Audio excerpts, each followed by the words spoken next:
Are you ready then? Yeah, whenever you're ready. Okay. Well, welcome everyone. I'm so excited that you're here. I really appreciate just the Trans or Climb Cuties for inviting me here to talk to you all. And I'm excited about this entire event, both workshops that are being offered, and looking forward to getting to know you all. If you want to, something that is helpful for me and no pressure to do it, but you can turn your video on during the presentation. Um, if and feel free to also turn your mics on at any point that you want to ask questions or interact. I know that Zoom can be, especially in seminar form, can be kind of a funny environment, but I love seeing your faces. So I wanted to invite you to do that. Um, my name's Lore. My pronouns are they and them. I live in the US in Arizona, so kind of between the mountains and the desert, just like Aya and I were just talking about. I work here as a route setter, as a mental training coach. I also train a climbing team, and I guide in the climbing world. So I wear a lot of different hats. And I find that having this balance between pushing myself as an athlete and continuously reaching forward for new adventures really informs my ability to teach and pass on skills in the climbing world. And I love teaching technical skills, but more than that, I love digging into our motivation to climb and how we can not only perform better in climbing, but find more fulfillment and explore the reasons that we're climbing in the first place. So that's what I'm here to talk to you all about today. And the presentation I've designed is talking about ways that we can access joy in our climbing. Right? We have so many of, if we ask anyone their reason for climbing, most people are going to reference that it's fun, that it's their time away from work and other obligations, that it gives them a sense of connection with other people and their environment. But so often we actually get into these challenges, get into our hard climbing days, and we start to lose focus about that priority. Right? We start to measure ourselves based on the grade that we're climbing or the outcomes we're producing. We start kind of punishing ourselves with training or climbing and making it so that we're seeing not just how far we can push ourselves in learning, but actually holding ourselves to a certain standard that doesn't feel sustainable. So I'm going to offer some stories and also some tangible practice techniques that you can do on or off the rock to find and reconnect with that joy that you have in climbing and in all the things that you do in your life. So I'm going to jump right in. And the first story that I have for you is about this route, Desert Gold. It's a pretty iconic route in the US because it's in the middle of the desert in Las Vegas, and it's just this one spire that shoots out in this giant roof in the desert. So it was something that when I was guiding and climbing in Las Vegas, I had seen so many times. And when I finally got out there to climb on it, I was so excited, feeling really motivated, and looking forward to the experience. And the actual hardest part of the climb is that finger crack that you see below the picture. But once you do the crux, you get through it, you end up in a completely horizontal hand crack. And I got into this hand crack, and it really wasn't the most physically challenging part of the climb. But as you can see in that picture, the ground it completely drops out from underneath you, and you're just jamming, and you have about 250 feet, which to do the meters, like 80, 90 meters, right? Is that right? um, Below you have open air. And so as you're moving across, right, immediately my mind was like, that is not okay. I lost all spatial awareness. I was really frightened.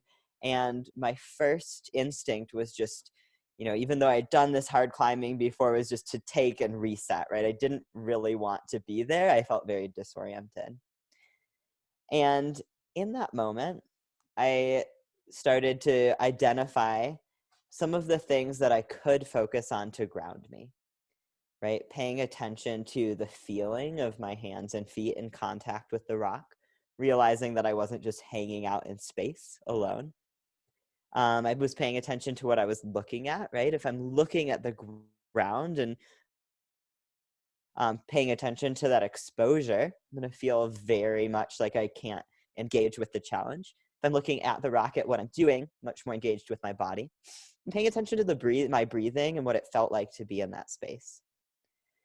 So the idea of grounding is that we're grounding ourselves in our internal and external sensations to engage with what's actually happening around us, right? We get lost in our heads because we're trying to analyze our environment all the time, right? And trying to prevent ourselves from getting into a situation that's too stressful. And our heads are important, right? Our brains are very powerful. They can do a lot of analyzing for us, but at a certain point, it's too much, right? And in climbing, when we're overthinking what we're doing, you know, when we're like, okay, I need to hit this 2-finger pocket exactly like that. Otherwise, I might as well let go. Because what was the point of, you know, I know what it feels like to do it perfectly and it just doesn't feel right. We're thinking too much, right? So if we can ground ourselves in the reality of what our body's feeling, we can show up more fully and start to achieve that state of flow that so many climbers are looking after. So I wanted to present a small body awareness practice that you can do at home, wherever you are, and we'll do this together. And so if you'd like to, you can stand. You can also do this seated, but I'm going to do it standing to show you all. And so I want everyone to just take a step back from their computer if you're standing or in your seat. I want you to root your feet into the ground. So lift your toes up and then place them down and get a little bit of external pressure on your knees. So starting off, establishing that stable base. Then you're going to tuck your pelvis and your rib cage. It's going to create a little bit of elongation in your spine. And you can think of your rib cage and pelvis like 2 bowls of water that are balancing one above the other. So try not to lean forwards or tip back and like spill any of the water. So keeping that nice stable spine. You know, shrug your shoulders up towards your ears and then roll them down and back. And you can give your arms a little wiggle and let your hands rest by your side naturally. And then the last thing that you're going to do is just give your head a little wiggle and tuck your chin just slightly so that your neck is in line with the rest of your spine. Okay. So take a moment there. You can close your eyes once you've set up that stable position. I want you to first focus on what it feels like to have that expanded body position. So notice any differences in your internal sensations from being how you were set up before to now feeling expanded.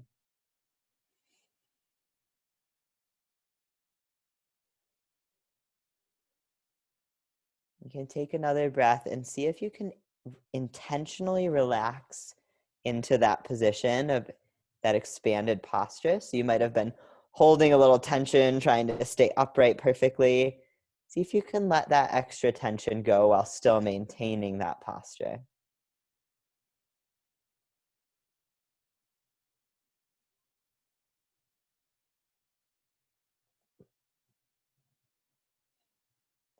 And then draw some awareness to the feeling that you're having of breathing.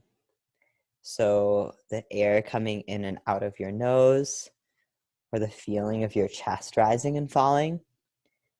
And just draw some attention there as the air is coming in and moving out, what it feels like to be breathing.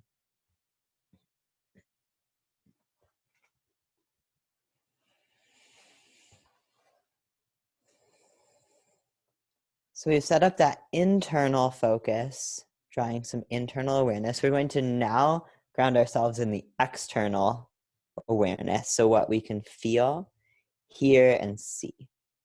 So starting out, I want you to notice any external sensations you're having on your skin.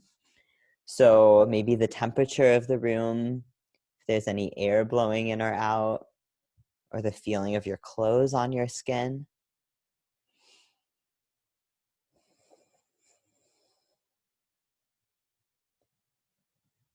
Then you can start to take in sounds that you're hearing and do your best to cue into as many sounds at once without labeling them or judging them. So if you start to have a thought about those sounds, that's okay. Just redirect yourself to taking in as many sounds as you can.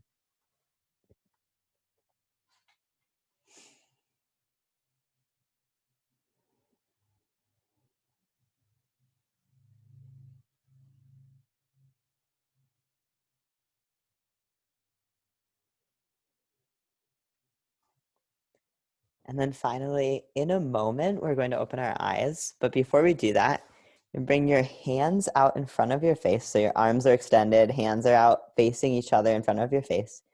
And just start to wiggle your fingers before you open your eyes.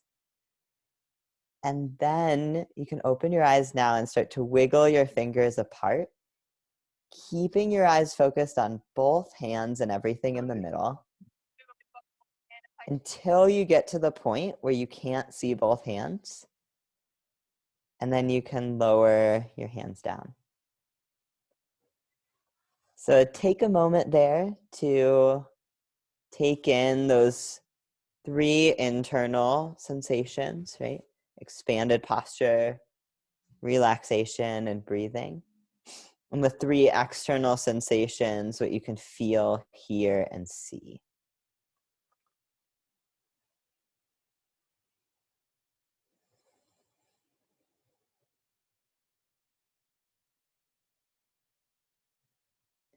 When you're ready, if you're standing up, you can go ahead and sit back down.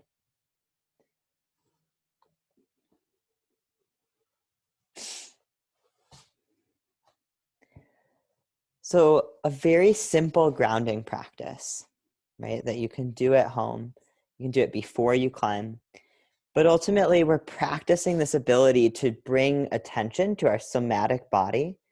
And what it does is a lot of times we get overwhelmed by thoughts, right? That can happen if we're dealing with fear, maybe anxiety, right? It can happen in climbing, and it can happen at any point during our day.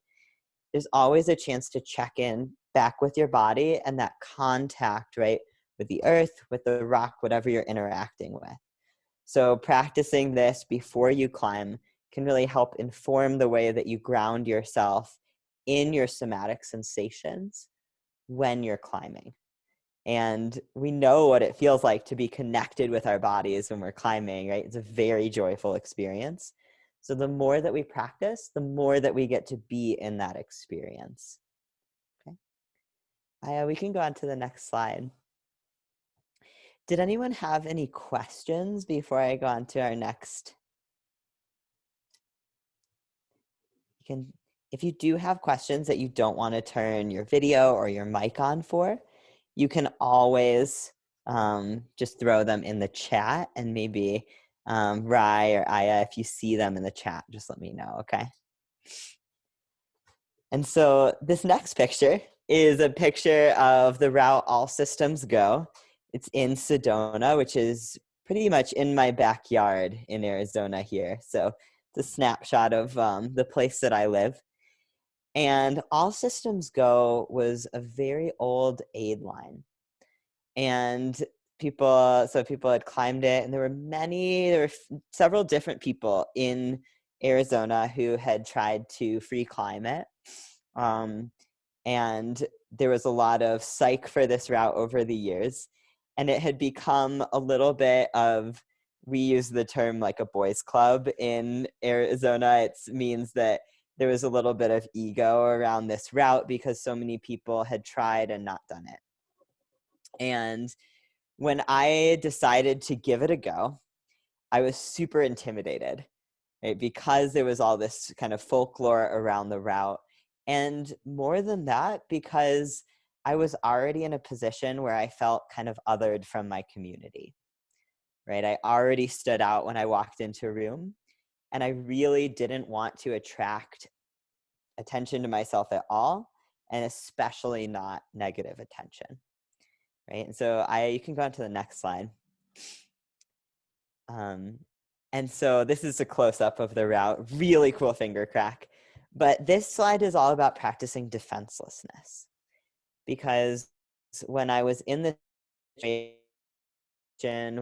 petition kind of externally, it wasn't something that I wanted to be a part of my climbing experience.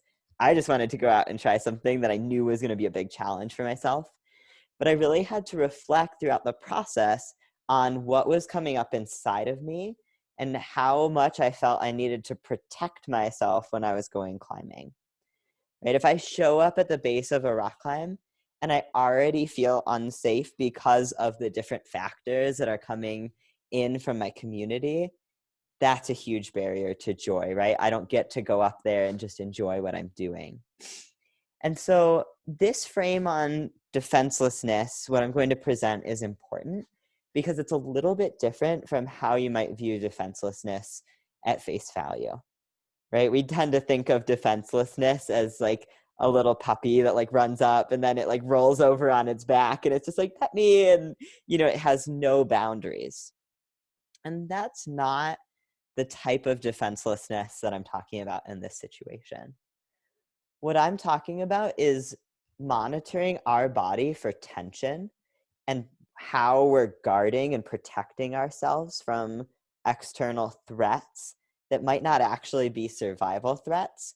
They're more threats to our ego, our sense of belonging, or different parts of our identity. Noticing how we're guarding ourselves from those and seeing how we can invite in a sense of calm, right? Or a sense of inner safety in those times. So we're going to go through another small body awareness practice, and this is becoming aware of body tension. And so in a moment, we're going to close our eyes and we're going to count from 0, holding as little tension as we possibly can while staying upright, counting all the way to 5, which is holding maximum tension. So as much tension as we can hold in our body while still breathing, right? I'm not in with you, we're in your space, so I don't want anyone passing out here. We're just going to maximum tension that we can hold in relative comfort. Right? So going from 0 to 5 and then back down. And then we're going to see if we can find those levels of tension on their own. So we'll go from 0 to 1, back down, 0 to 2, back down, all the way to 0 to 5 and back down. And then finally, we'll count random numbers for random amounts of time. So we'll be finding that level of tension at specific points in your body and seeing if you can change between the levels to see how much awareness you have of that level of tension you're holding. Okay, so you can close your eyes, find that nice relaxed state. We're finding a level 0 of tension. So as little tension as you can hold in your body while still staying upright. We'll take a few breaths at each level.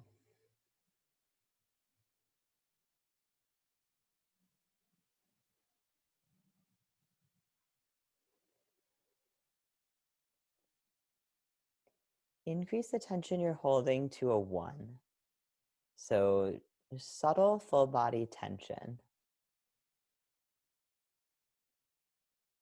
The goal is to find the same level of tension from your head all the way down to your feet.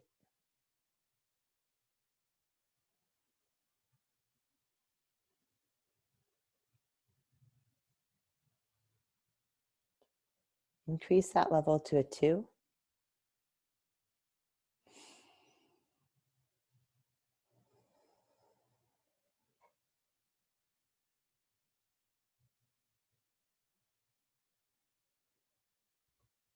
Find a 3, which is a medium amount of tension.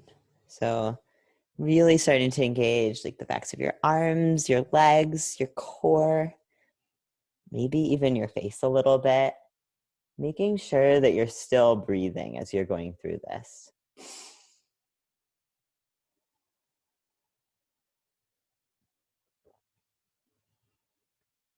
Find a 4, which is just one step below maximum. So you're holding quite a bit of tension at a 4. Really checking in to make sure that you're breathing and that that tension is uniform across your body. And finally, find a 5. As much tension as you can hold while still breathing. We'll just stay here for one more breath. Down to a 4.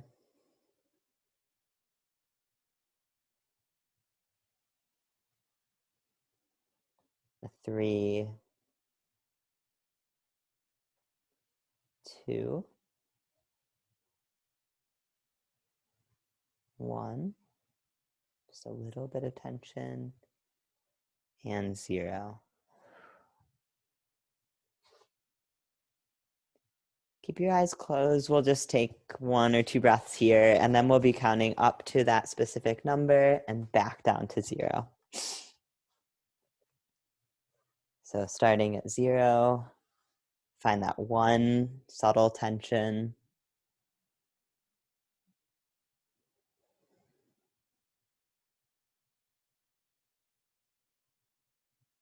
Back to 0.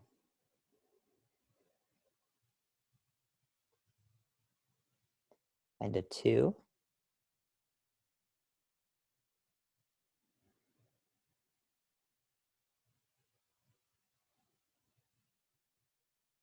Down to 0.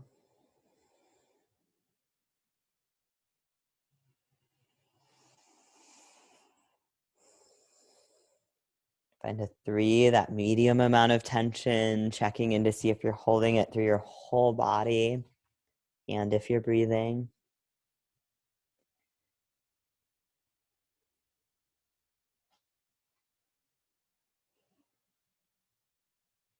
Back to 0.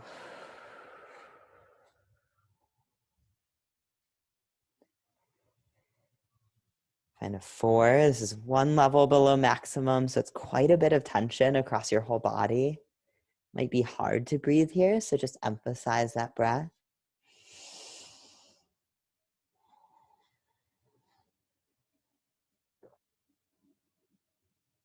Back to 0. And we'll find a 5. So as much tension as you can hold just for a moment while still breathing. And relax back to a 0. You can shake out just a little bit. You can keep your eyes closed.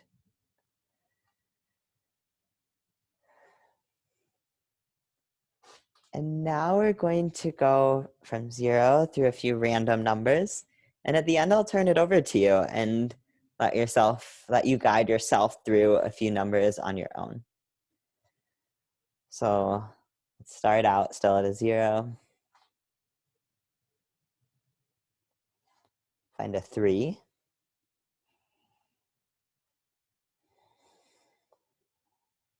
5. 1.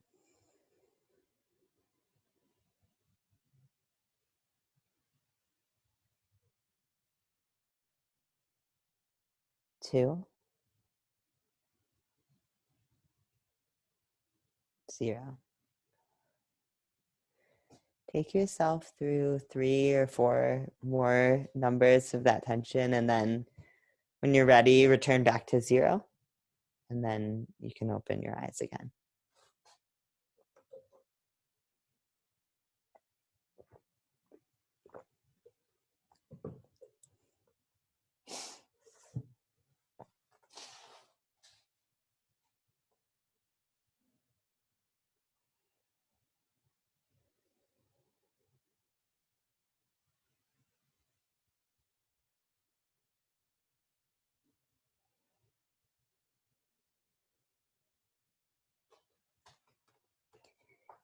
Yeah, when you come back to 0, you can give yourself that little opportunity to shake out one more time, give yourself a little wiggle.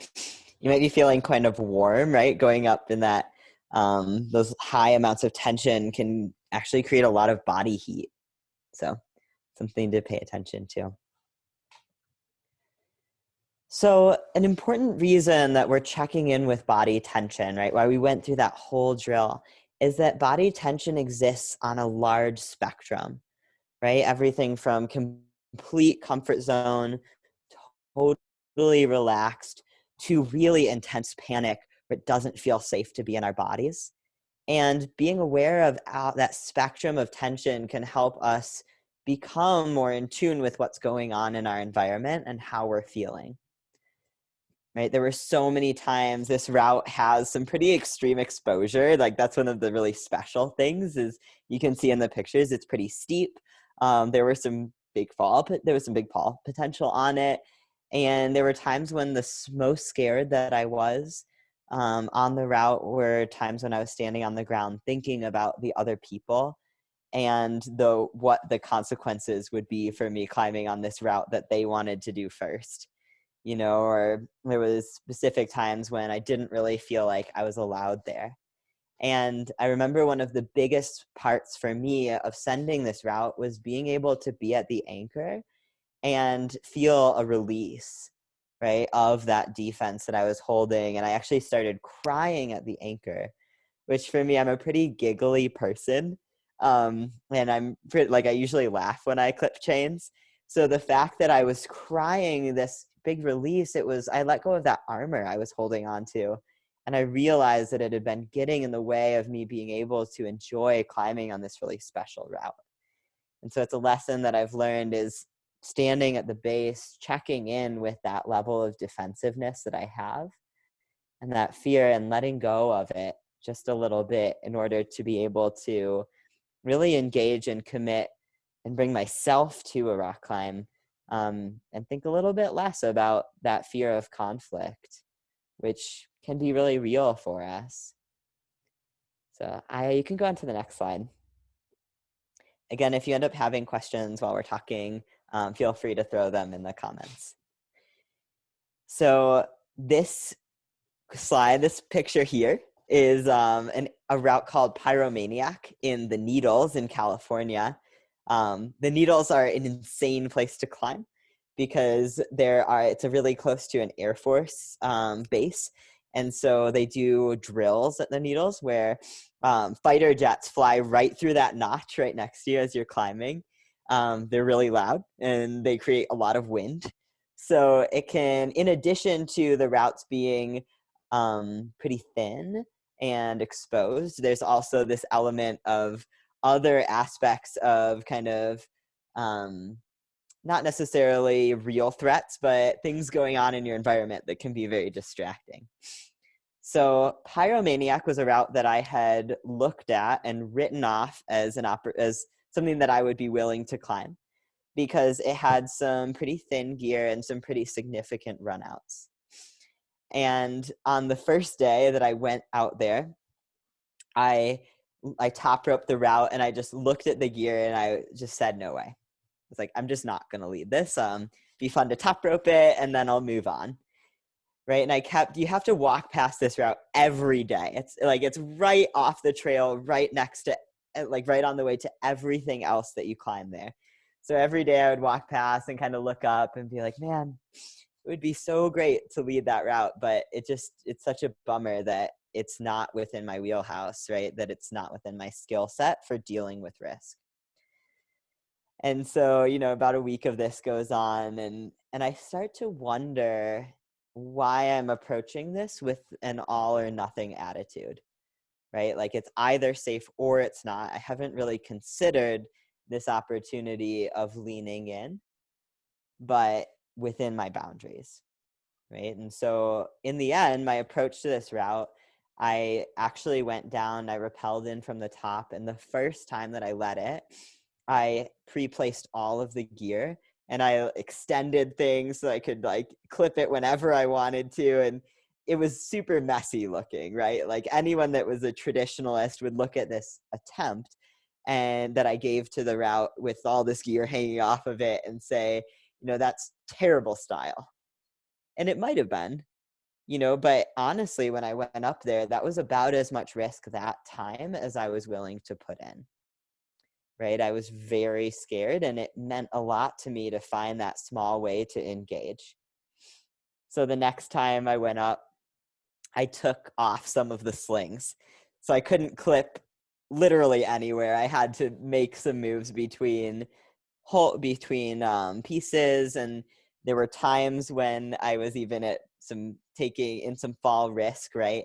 And that time I actually started to take some falls on gear that I knew would hold, right? It was gear that was within my falling experience. It was pretty big given the size of the gear in general. So I started to engage a little bit. I'm like, okay, what can I see what this falling would be like? And then as I went down, I like took some of the gear out. I'm like, okay, I'm going to try and place this on lead. Right. Throughout the weeks as I worked on it, I whittled it down to the pieces that I really felt I needed to be there in order to have an appropriate level of risk for myself. And in the end, when I did lead it, I ended up leaving 2 pieces in. One was the first piece, which was placed, it was above a pretty hard boulder problem. And this route's in the Alpines, so taking a ground fall into the boulder field wouldn't have been a really good risk option for me or my partner. So I decided to leave that piece in. And one more piece that had some serious ground fall potential. And then I was able to place the rest of the gear on lead, and it ended up being a really fulfilling experience, not because I could tick this route that I wanted to for so long, but because I worked with my fear the entire time that I was on it, and I gained trust in my ability to listen more than I gained trust in my ability to push through. Right. And that's something that I think we overlook in our approach to fear, right? We always are talking about, I need to get over my fear. I wish my fear wasn't holding me back, right? And we don't talk about being in this right relationship with our fear, where it's informing us and then we're also pushing it just a little bit, right? Because it's there to honor one of our needs, our need for safety and comfort. And we also have this need for learning and growth that it tends to get in the way of, right? And so massaging that edge doesn't mean just like obliterating our fear of falling. If we did that, if we truly weren't afraid, we'd have a lot less to learn from those experiences. So leaning into fear in those small steps and finding ways to engage is a really powerful experience in itself. And we can do that in climbing. And we can also do that in areas outside of climbing. And I can give an example from my own life. Last week, we had a big election in the US, which I'm sure all of you have seen. And walking in the streets as a non-straight passing queer person was very scary, right? I live in an area where there's not a lot of gun control. There's a lot of people that are really angry right now. And going out was scary for me. And I had to check in with my level of safety in my body and check in with my boundaries as to when I would go out, what kind of resources I needed, while still not allowing myself to hole up in my apartment for 2 weeks. And I think that was so important to me. And I really leaned into the lessons I've learned from climbing in that time, because that fear is real, right? And it's sending me a message that is important. And it also, there's space to communicate with that fear and to learn from it. So I see one question in the chat.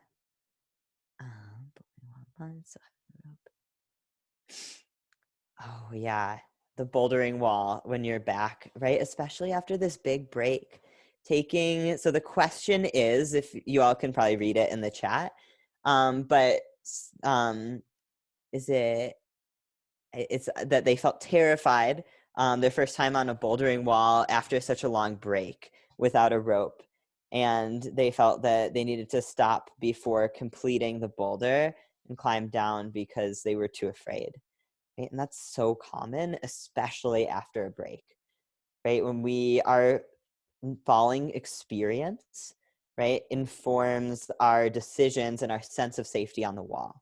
So we're going to reference our body's experience rather than our mind's ability to decide that something's okay. And that muscle memory, it stays with us, but it doesn't stay with us indefinitely. And like any skill, it has to be practiced, right? So if we train pull-ups for a year and then we don't do pull-ups for a long time, we will lose some of that strength, but not all of it. And it'll come back quicker since we've done it in the past. And so being gentle with the way that you massage that fear in the beginning and finding ways that you can engage is really important. So rather than just saying like, oh, okay, I'm so stupid, I need to go to the top of the wall and just let go, right? And just like see what happens because it'll be fine, right? That's going to trigger a lot of fear in our body and it's going to make us respond in a panicked way. So if we do it in smaller steps, if we take just a small fall next to the ground, take one step up, small fall above that, one step up, small fall above that, and do that until we get to a spot where that doesn't feel okay anymore. And that can be above that can be our no fall zone for the day. Maybe the next day we'll come in and feel like we can go one step higher, right? But more importantly than getting the biggest fall is developing that trust with yourself that you'll listen when it's too big, right? Because you can always build higher, but if you lose that trust that you're listening to your body and what it needs, it's going to be harder to build that in the future. Okay. So let's see. Yeah. Okay, so we can move on to the next slide. This one's my favorite, giving up perfectionism. So this route here is called the mechanical bull. It is aptly named. It's a giant off-width. This one's also in Sedona. And the first day that I ever climbed this was one of my first times ever climbing an off-width. And an off-width, for those of you who haven't climbed cracks before, is a crack that is bigger than your hand and smaller than your body. So I couldn't fit inside, but neither my hand couldn't create a constriction for me to pull on. And so the technique for off-width is very nuanced and it is very unique. It's not something that's necessarily intuitive. And the first time that I climbed on this was actually right after sending All Systems Go. I had seen a friend, a mutual friend, so someone I didn't know, who was working on this route, and he was looking for partners. And he was actually asking on the internet. He was so desperate for people to come out with him. And I was interested in trying something new. So I offered to go out there and belay him and give it a try. And what I wasn't expecting, I've been climbing at that point for 17 years. And I wasn't expecting that after 17 years of climbing, I would get to the base of this route and be unable to pull onto the route. It felt so foreign.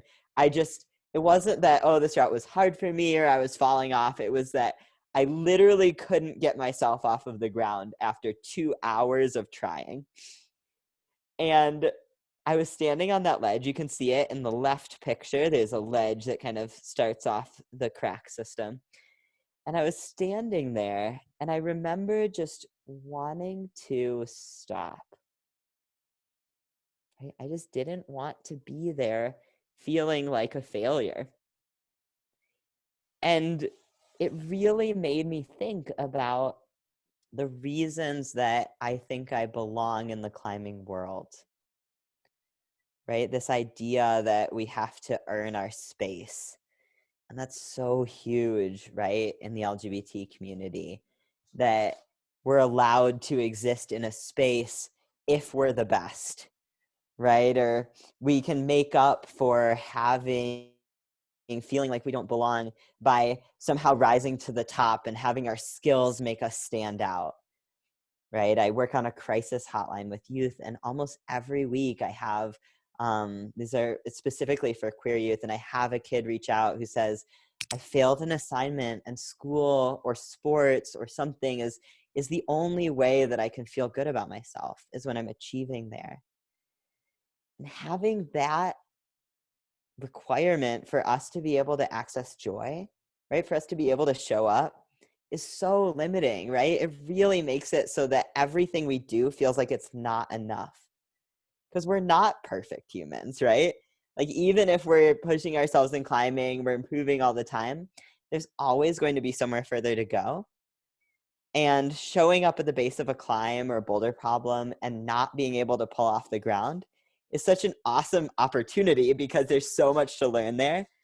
But if we feel like we have to show up and be perfect already, then we've already lost our ability to enjoy the day, right? And we lose out on that opportunity to really invest and learn. And I was really lucky on the mechanical bull to have a partner in my friend Pat, who was so willing to opt in and really encouraging and really a great educator. He was so passionate about this route and off with climbing in general, that he helped me stay there in that sense of failure, in that sense of being imperfect. And he helped me feel comfortable there. And ultimately, I figured out ways to pull on. And I ended up, after a year and a half of effort of doing the route, and climbing a ton of off-widths on the way to try and learn about the style. And it was one of the most rewarding years of climbing that I've had. And it took a level of letting go, right? Of just saying, I get to show up as I am, right? And that's so liberating, and it created so much space for me.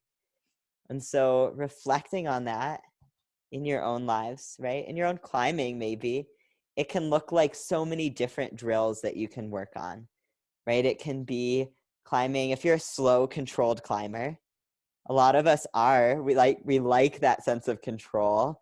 We like to make every move look perfect and flowy and beautiful.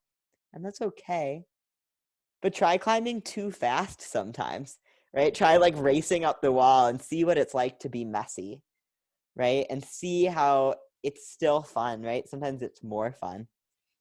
You can try a style of climbing that intimidates you, or that you usually don't do because you're maybe not good at it, like off with climbing. But it could also be just trying a dyno in the gym, or getting on a slab, right? If that's something that that you struggle with, doing moves that are too reachy or too scrunchy.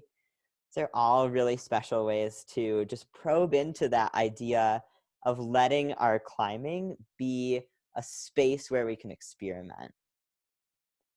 It's way harder to give up that perfectionism off the wall, right? We have to dig a lot deeper for that. So if you can start to practice it in your climbing, start to develop that humor around it, then you can transfer that into other areas of your life. Aya, can you move on to that last slide? Okay. And this last one is being our body's ally, right? This route here, it's called the Great Red Roof, another roof climb in Las Vegas. And this one is actually, it is on a rope, right? Because there's obviously quite a bit of exposure there. But it's actually climbs quite a bit like a boulder problem. And as a young person, I learned very early on that I could just get on, that the more I got on routes, it seemed like that was always the way that I would send them, right? If I just climbed them over and over and over, eventually I would send. And I was a pretty, you can use the word driven, right? But I was in that space that I was just talking about, right? The space of wanting to perform, wanting to push my body, not really having a healthy relationship with my body, right? I didn't really feel at home here. And so I felt that my body was just a tool to use to punish, right? That I could just kind of abuse it. I could take it to its limit and then some, see how much it could perform for me. And that was how I measured its worth. And a few years ago, when I was climbing on this route, I really started to understand the consequences of approaching my body and approaching my climbing that way. And what I was doing was going out to this route, and the first day I gave it 3 attempts. So I said, well, if you gave it 3 attempts the first day, you have to give it 4 the next day. And that kept adding up. The next day was 5 and then 6. And I was falling, I would fall lower and lower because I was getting tired. And then I would just say, well, it's because I'm not trying hard enough. It's because I'm not working hard enough. I have to go to the gym after and put in extra hours to somehow make up for that failure that my body had. And eventually I got so tired. And so I ended up getting really sick because my body just wasn't being taken care of. And at some point I really, I'm here teaching mental training. I'm already at this point a mental training coach when I'm doing this, right? I'm aware of what's happening, and it's really hard to hold ourselves to those standards sometimes, right? And to really be honest about what we're doing, especially when you're dealing with things like body dysphoria, right? Or dealing with these ways of showing up in a world that feels really uncomfortable. And so I was saying all these things about like taking care of ourselves and self-care, and I was on this other side not doing that. And eventually I had to sit down with myself and be really aware of why this wasn't working, right? Why I was hurting, and decided to take a new approach. I said, I'm going to give this 2 weeks and I'm going to try this whole self-care rest day thing that everyone seems so excited about. And I'm going to like deal with whatever comes up emotionally during that time. And I'm going to get support from my friends and the people I love. And I'm going to see if this works. Right. And in the end, I did end up sending the route. It felt awesome. I felt really rested and ready to be there. And at the same time, that wasn't really what I got out of the experience. It was great to have that external validation. But more importantly, I noticed that when I started taking care of my body, it started feeling more like home. And those things that didn't feel perfect before, that I wanted to nitpick, I was able to be more calm and relaxed about them. That wasn't easy, right? And it didn't like perfectly resolve everything. Like, that's not what I'm saying. But giving our body compassion in the same way that we offer compassion to so many people in our families, in our chosen families, in our communities, is such an important part of being an athlete and being someone who feels at home here. And so I want to lead everyone through an exercise to close out before we kind of ask for some questions.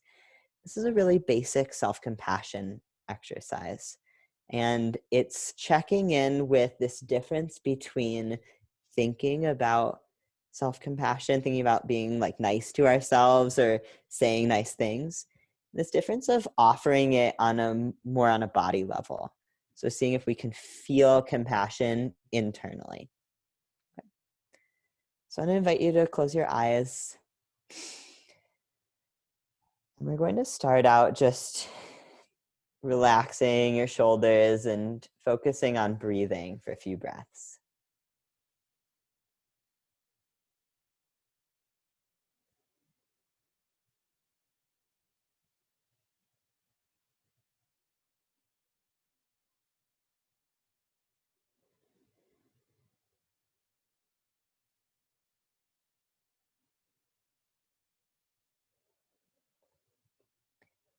I want you to bring an image up in your head of the face of a person, or it could be an animal, someone in your life who has offered you unconditional love before. Maybe at a time when it didn't feel easy to accept, but they were someone that was there and they were extending unconditional love to you.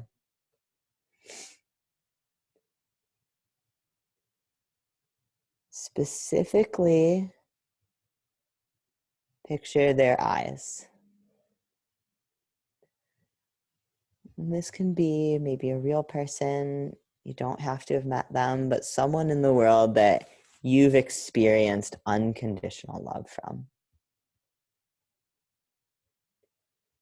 Once you have that image of their eyes in your mind, I want you to reference what it feels like in your body to be treated by them with unconditional love.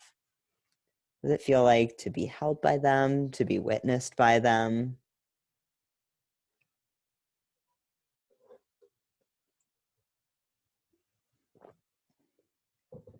Notice if there's any places that feel like they're not receiving that love, right? Any places that you suddenly responded with some tension to.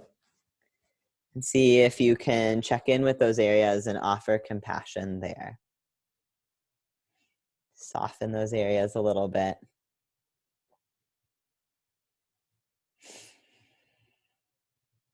And when you're ready, you can start to let that person's eyes go and see if you can continue to reference that feeling of compassion internally.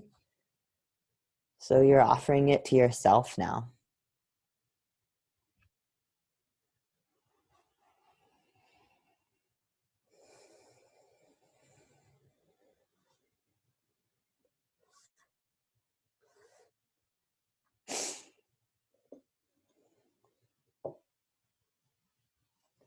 You can take a few more breaths there, and then when you're ready, you can open your eyes again.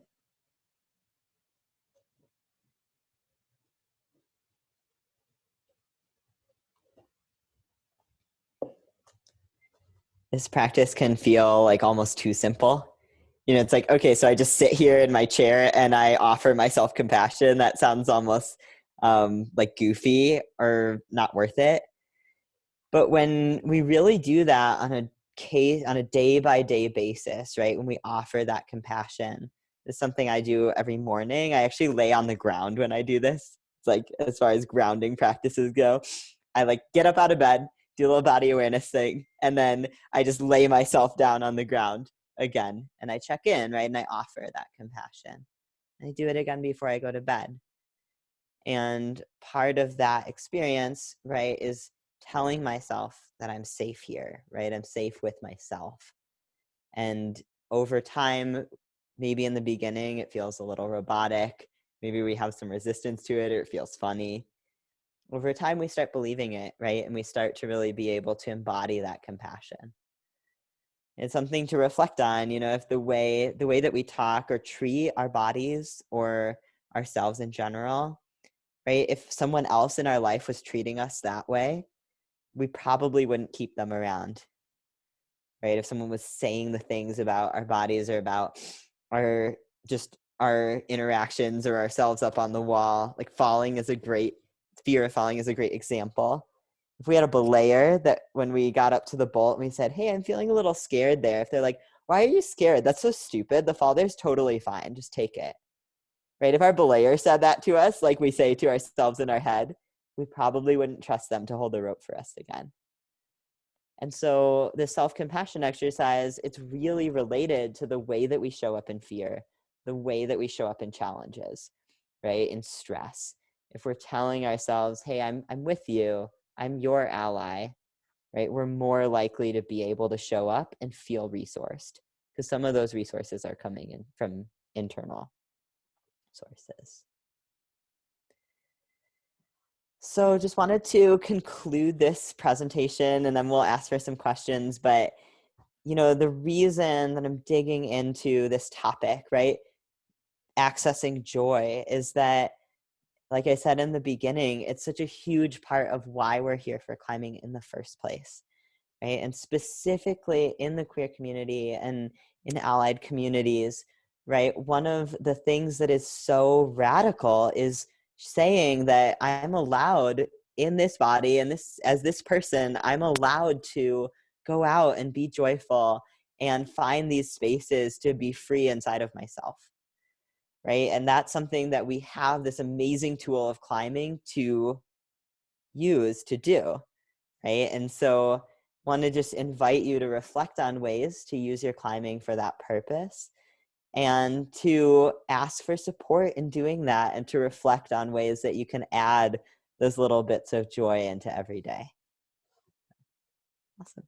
So if you want to ask questions, we can close the slideshow. We can turn our screens to gallery view. And maybe if you have questions and would like to ask them in person, I'd love to hear from you all. So fun to start seeing your faces.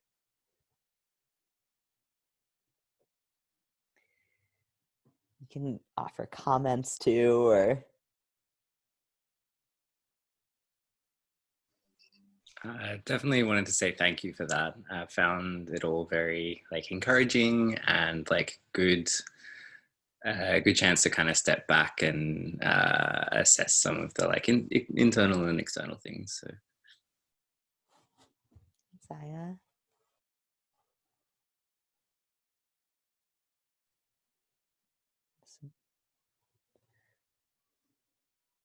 Did anyone else have questions?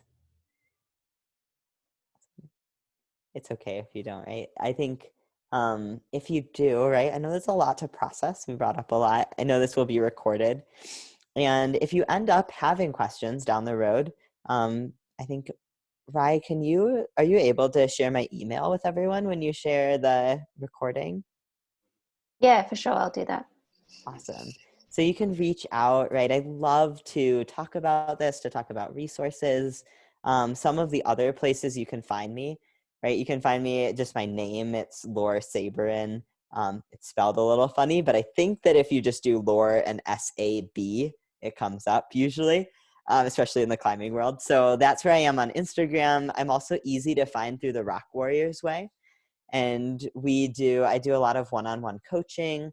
A lot of it is remotely. We do groups as well that I lead there.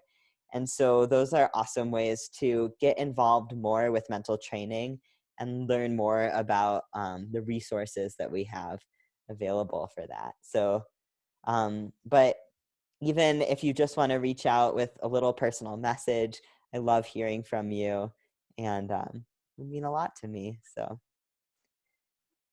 Thanks. Thank you so much. Thanks for the session, Laura. Really nice. Thank you so much for being here.